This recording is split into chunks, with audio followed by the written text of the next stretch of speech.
All right, just wanted to post a short 1 month update on my Longines Zulu Time.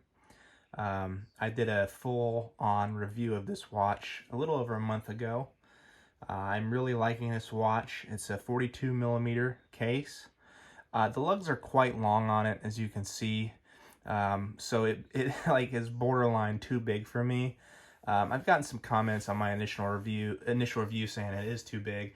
I don't think it's too big. I like bigger watches. I kind of find myself on either side of the spectrum. I like big watches. I like 36, 38 millimeter watches as well.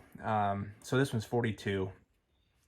So a month in, I've developed some diving marks there on the clasp.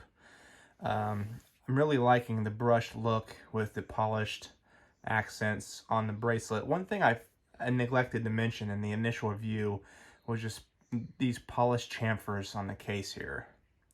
They really set the watch case off there. There's a chamfer on each side. You see the coin edge bezel there, the crown as well. This watch wears very well. It's really humid and hot here today, so I need to take out an adjustment. I'll take it off the wrist here.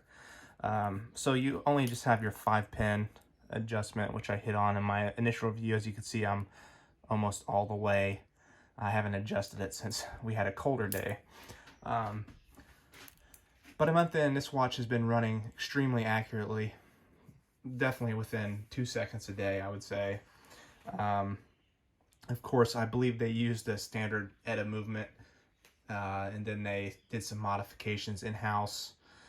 So it's, considered an in-house Longines movement. The ceramic bezel is beautiful looking in person. The black is sleek. I mentioned that in my review.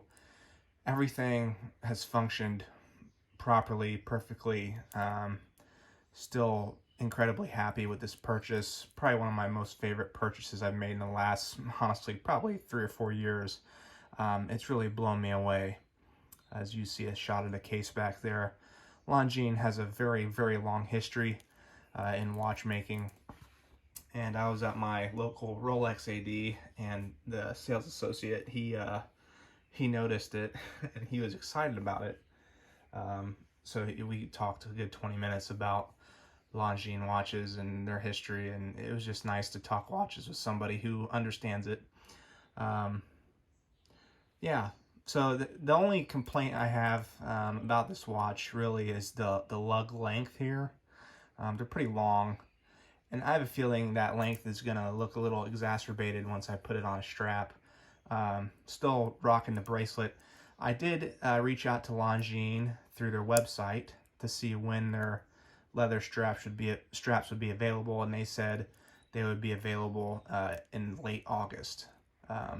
So that's the time frame they gave me. So I'm hoping to be able to pick up the brown leather strap for this watch, so that way I can test out the quick bracelet removal functionality, and of course the quick strap change functionality of the strap eventually. The only other thing I noticed about this watch is the date is not perfectly centered in the window. Now, I've gone on WatchySeek, I've gone on Reddit, maybe, and I don't know, I don't think anybody talked about it on Rolex forums, but mainly WatchySeek. This is fairly common for this watch. Now, I don't know why the date is not centered perfectly. On certain dates, you can notice it more than others, but you can see it's slightly, left justified there. And the date window has that chamfer to it, so it's not a straight cut, which I do like those details. It doesn't bother me, because when you're looking at it, down here, you can't really see, because it's a reverse display, because it's white numerals on a black background. At a wrist distance, you can't really tell, because it all just kind of blends together. The matte black dial blends with that matte black date disc, so it's not a big deal. Obviously, if you have one and it starts to cut off the numbers, then obviously that would be a service issue.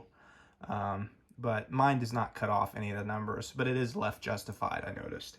And other people have had that experience as well. So I don't know. We'll see. I figured when I eventually send this in for service years from now, maybe I'll mention it and see.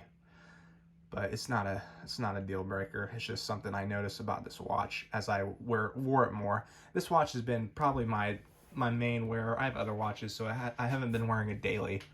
But I've been wearing it probably every other day for sure. So I haven't had it run down completely yet. So this is still the same set that I used when I first got the watch. So it's running pretty well.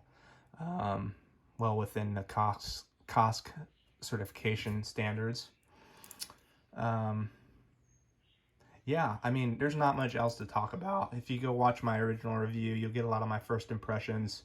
I still think all of my first impressions hold true here. It's a great watch for the money, for the MSRP. If you can get one and you're interested, I would pick one up. Excellent value for the money. And Longines right now, they're making some killer pieces. I would get the new diver watch they came out with, but I'm actually waiting on a Tudor FXD. So I'm going to use that to scratch my diver watch itch instead. So anyway, thanks for tuning in, everybody. I hope these videos are useful. I'll probably post another update in about six months, at the 6-month mark, maybe, and see how I feel. I do think this watch is going to stick with me for a long time because it is a great one. So thanks for tuning in. Also, I forgot to mention, I'm a little over a 7-inch wrist here. So that's my wrist measurement. Again, this is a 42mm watch. Yeah, I had a few comments about the wrist size and everything, asking about my wrist size. So it's a little over 7 inches. You can see the loom a little bit there here in the evening. Yeah, so I'll just splice that in. So thanks for watching. I keep thinking the things I left out. I had some guy ask me on Reddit how many clicks the bezel had. It's 24 clicks, so it's the same as the Rolex GMT Master 2, the modern one. So if that's a piece of information that's helpful to you, yeah, another loom shot here. You can see the progression. If I think of anything else, I'll splice in another thing.